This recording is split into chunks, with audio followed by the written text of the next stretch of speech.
we didn't want to talk about abortion because we kind of feel like it's a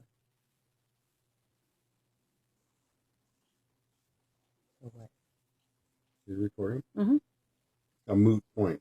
It's everybody's entrenched on their position, one side or the other. So why talk about it? But I think the thing is that every everybody wants to keep abortion so that other people have that right to make that decision. So, Well, those that are pro-abortion.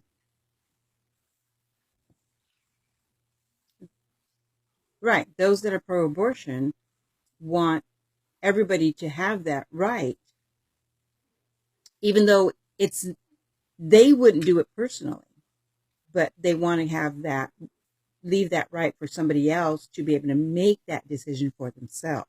You know what? People say they wouldn't do it personally, but how many millions of Americans have done it? They'd say, I wouldn't do it personally, but when they were faced with the situation, they went ahead and did it. Wow.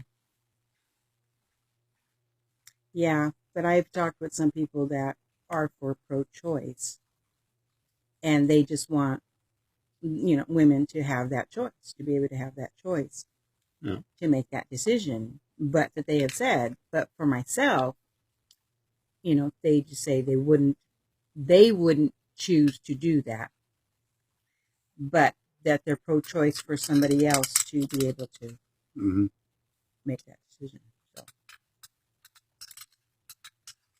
So, anyway, it's still, to me, it's the end of a person's life. Period. Well, now you got me going. Go for it. There's so many problems with it. On a philosophical level, there's a big problem where we say that the power of life and death doesn't fall to God, that individuals now get to decide who lives and who dies. Or it used to be that we went, in certain cases, that was delegated to government, right? Capital punishment. The guilty would be executed. And we still hold that in some cases. But this idea of now it's an individual's right to decide who lives and who dies, that it's specifically the right of a mother, and somehow women to be equal are the only ones in society that have the right to take a person's life. That's not equal. That's playing God. It's a big deal. It's philosophically a huge deal. And it's a huge responsibility. And it's a philosophically huge thing to say, we're going to kill the most innocent. And at the same time, the same people go, but the guilty, those have been, convicted of the most heinous crimes, we go, well, I'm against the death penalty. So that irony is just beyond me that we have people that would say, we're going to let the guilty go free and we're going to kill the innocent. It's deplorable. Oh my. Yeah, I forgot he had that stance on that. But yeah, that's true. That we will cry for the person who's on death row, that we shouldn't take their life. But we'll give them life in prison. But yet we'll sentence an innocent unborn child to death because they're inconvenient. And where is the, talk about sexist,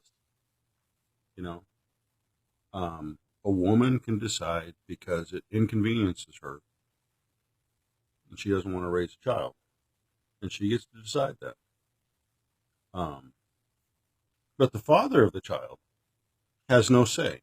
She can kill his child, and that's all right. because she's a woman.